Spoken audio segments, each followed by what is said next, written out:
Hey, what's up? So today we've got a Walther PDP and we're going to make a Kydex holster. First, we're going to measure out how much Kydex we need, and I just kind of roll it around and then give myself a little bit extra to play with.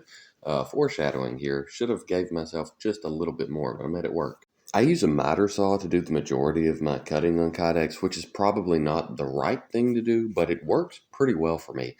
You just need to make sure that you turn the blade around backwards, or those teeth could grab that Kydex and sling it out of your hand and cause an accident. I know a guy. Once you've got everything put back together, you just cut the lines that you drew when you were measuring this thing out, and you've got your piece of Kydex.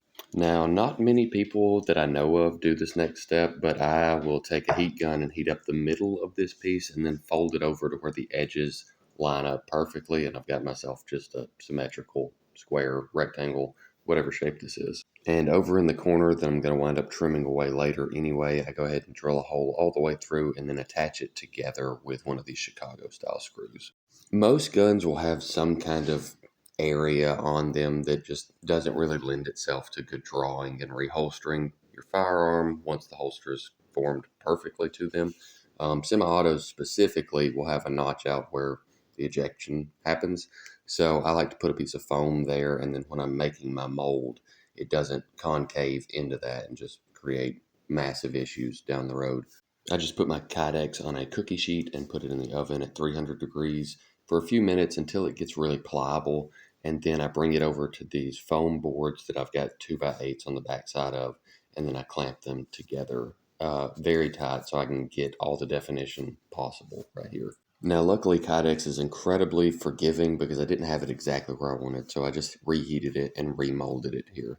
And I didn't have as much definition in the trigger guard as I wanted, so what I do is I clamp everything above the trigger guard down so I'm not heating it up, and then I heat up the trigger guard with a heat gun, and then take a piece of foam and press it down into that to get a ton of definition right there. I do this to both sides, of course. This is pretty important to me because, in my opinion, that's where most of the retention should come from. And here is where not cutting the Kydex a little bit longer really came to kick me in the butt, and we're kind of having to change our strategy here.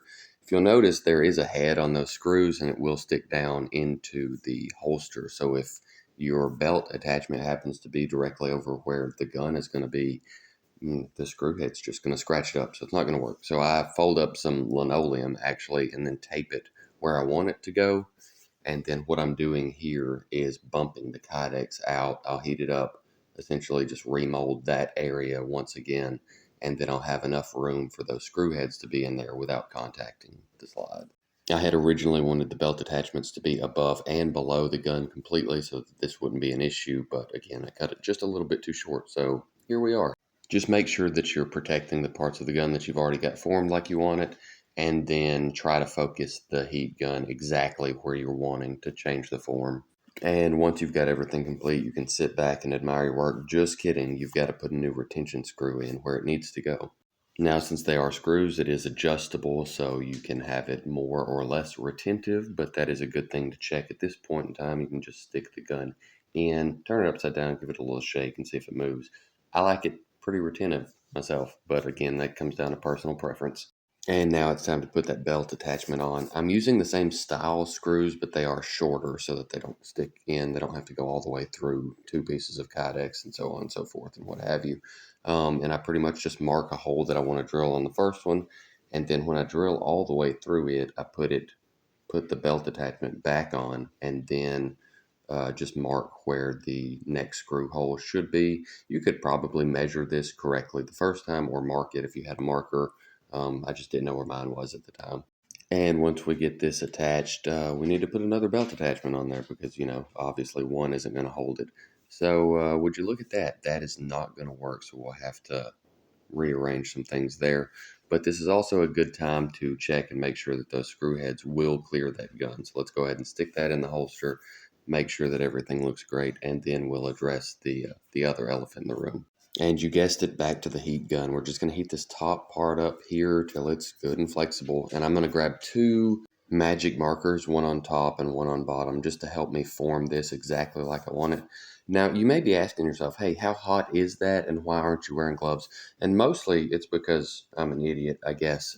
But that wouldn't be a bad idea if you have a pair of gloves.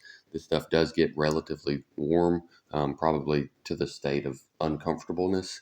But at any rate, I'd, risk it for the biscuit. Now that we've got this the shape that we want it and where we want everything, it's time to put that other belt attachment on, and it's just like the other, except I found my Sharpie, so I can just mark these and then drill and attach. So significantly easier this way. Highly recommend. Okay, we can see the finish line. I've taken the belt attachments back off, and then I'm just marking here where I need to cut on my saw all this extra stuff off and getting me a rough shape that I can turn into a, pretty decent looking holster. And once everything is cut out and brought back in, I check the fit one more time to make sure that there's not any Kydex in the way that's going to impact your draw or anything like that. And then you're pretty much good to go, except I also like to flare out the edges where the gun will go in just a little bit easier. And, you guessed it again. Once again, bringing out the foam boards, bringing out the heat gun, and then just on this very edge where the main contact is for entry and exit, I just kind of lift this lip up with a piece of wood here and just let it set to where it's flared out. Once I do that on both sides, the form is pretty much finished, and it's just time to sand now that I've got everything like I like it. And would you look at that, I forgot to make sure that my palm sander was in the frame here, so you just get to see, I don't know, my countertop. I use 220 grit sandpaper all the way around, and then I finish everything with a buffing wheel on my Dremel. And then all you've got left to do after you get this polished is to reattach your belt attachments and then check the retention one more time, and you're good to go. You've made yourself a holster, or you've watched me make a holster at least. Thanks for watching, guys. Hope y'all enjoyed.